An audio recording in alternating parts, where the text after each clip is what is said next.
Welcome to Lockdown Economy, a social non-profit initiative by the think tank AlterContacts to help small businesses and self-employed professionals overcome the challenges of the pandemic and reactivate the economy.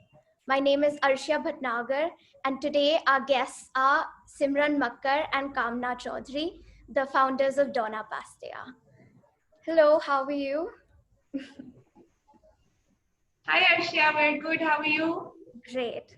So if both of you would like to start off by explaining what you do as a business. So Donna Pastaia basically means women who make pasta, and that's the essence of really what we do here. This is a business that's born out of a lot of passion to cook at home. We started out as home cooks with passion to cook for our children, everything from scratch. So it's been many years of learning on as we go along about different things to make. How do we make them from scratch? And we as a generation have been a generation of packed products. We've kind of gotten used to going to a supermarket and picking up whatever we need. And it almost needed an unlearning back to understand for our children, for the new generation to come up, to understand where food really comes from. So this business is just that passion. Now, when the pandemic hit, we used to really host a lot of our friends and families over. We're two friends. We love cooking for each other and for our friends, and we couldn't do that. So we started this small idea of, taking some pasta and sending it out as packs. Then we started drying it out to meet logistics of the Indian weather. And that's where the business really started from. So we make handcrafted artisanal pastas. We make them in many shapes and forms now. So it's an experiment that continues to evolve as food does. We keep it very seasonal, very local, very organic, and we are now selling across India actually pastas. Perfect, that's wonderful. So when did your business start? When did you finally decide to start the business? And where you originally out of? So when pandemic hit, we all were at home doing, like, we were just thinking we cannot host anybody at home now.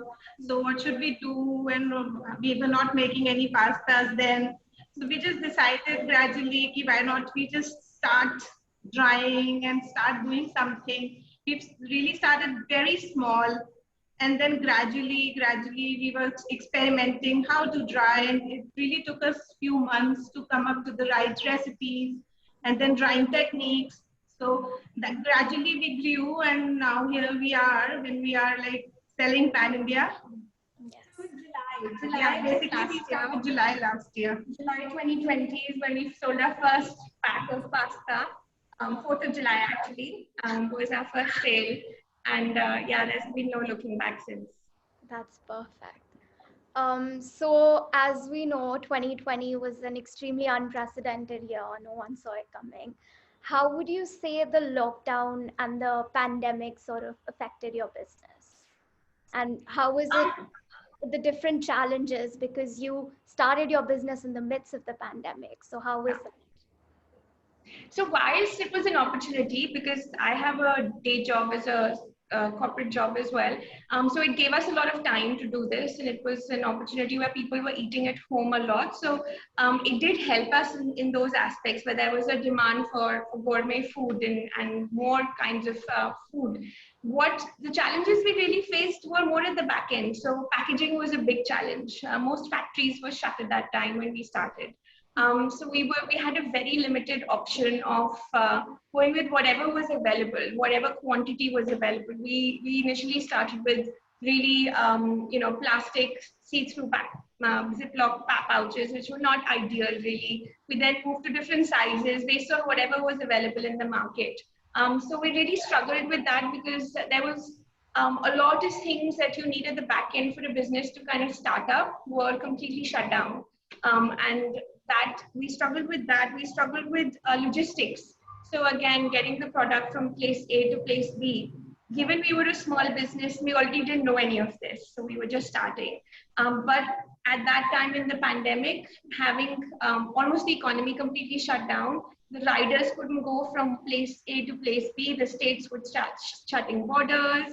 So we really struggled, even while you were learning these baby steps to get logistics going. We had lots of issues and challenges that we had to circumvent with the back end of the production, packaging, the logistical nightmares actually.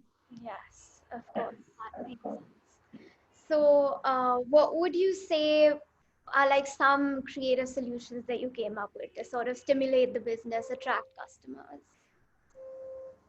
So the creative solutions we came up with first was we kept our batches very, very small.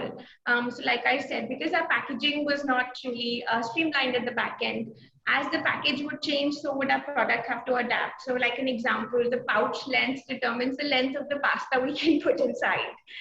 So as the pouches, sometimes you would get a 12-inch pouch, sometimes it would be an 8-inch pouch. So we would make sure that, we're making small enough batches so we could pack them in such a way that we're still able to provide the product. So there had to be a lot of flexibility built in to everything that we did. And being a small business, we could actually do that. But it was almost every day was a new decision. Every day was a new challenge. And it was an exciting time because of the newness of it all. We were able to quite navigate those smaller challenges in a way that we could make our business continue to work. Yeah. Yes, of course. So do you know how your customers and competition are doing right now? So our customers, we hope, are happy and have full bellies and are happily fed. We get great feedback. We are a business in the modern era where we're all digitally connected with each other. So the feedback loop is very instant. Most of our sort of direct customers come through our website. So there is a sort of link between them already. A lot of them come through Instagram or social media in different shapes and forms. So you get that feedback from the customers, and touch wood, it's been good for us. We've had some amazing feedback that's kept us going. In terms of competition, when we started, we didn't really have any. But since the pandemic, there's been a growth of actually artisanal brands, and especially a lot of chefs who've now, pasta chefs and Italian chefs who've gone from a secure job in a restaurant or a hotel to working on their own. So the competition is coming up. We are we like collaboration over competition, to be very honest. So we actually work very closely and are on good terms with most of our competition because it's a market that we all need to grow together. It's not something, there isn't enough pasta in the world. So there can be many more that do this and actually, educate people on why this is better than what you would buy on the store. So the competition is growing and we're actually glad for that. No, I think that's a great outlook and a great way to look at it. Thank you. Also, Yeah. in terms of feedback, I had your beetroot fettuccine for lunch today and it was delicious. Oh, thank you. Thank you very much. So how would you say your business is going now? And if you have any plans for the coming few months? So yeah, so our business is currently, we are quite satisfied the way it is going. We are not doing anything much very big. We are gradually moving ahead, but it's like growing nicely. We are happy. We are happy to grow even bigger in coming 2-3 months and just carry on with our work and keep providing best of the pastas to you all. Yes, definitely. So lastly, I would just like to ask you if you could identify 3 areas or 3 aspects that you would say you require the most help with. Yeah, so that's an interesting one actually.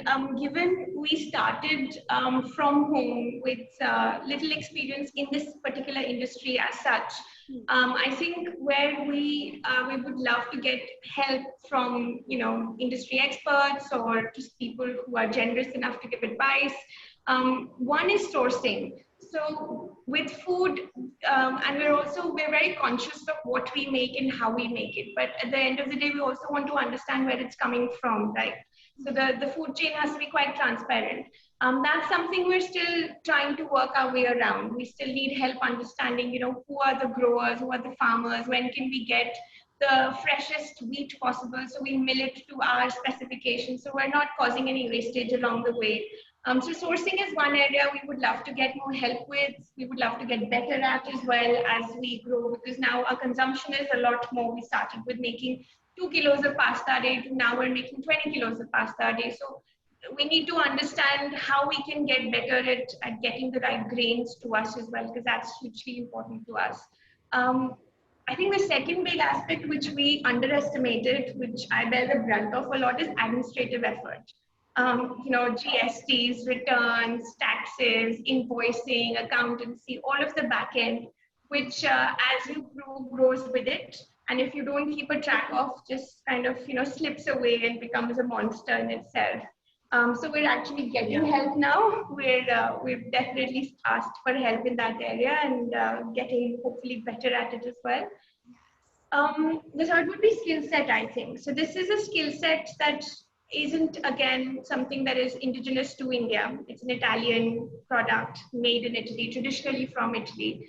And the art of pasta making as well is something that you learn over time. The more you do it, the better you get. Just with any kind of cooking, you have to understand how it needs to be made. So hiring into the right skill set is not been an easy journey. Yeah. So we're still making pasta ourselves. We are fully involved in the process because it's something that, we love doing, but also to just completely pass on and scale up is not the easiest. Right, of course. No, definitely. So hopefully this interview will also help give you more exposure and you can connect with a larger community of entrepreneurs and sort of see how they went ahead and tackled with a bunch of the challenges, especially administrative, that you mentioned as a small business. Thank you. We're really looking forward to that. Yeah. So thank you so much for joining us today, Simran and Kamna. It was great speaking to you. And thank you to everyone who viewed this video. Please feel free to contact Donna Pastaia using links in the description of the video. I invite you to like this video and subscribe to our channel as well. We'll have many more insights coming from you from different business sectors and entrepreneurs across the globe. I invite you to take a look at that also and stay tuned. Thank you so much for joining us. Thank you. Thank you.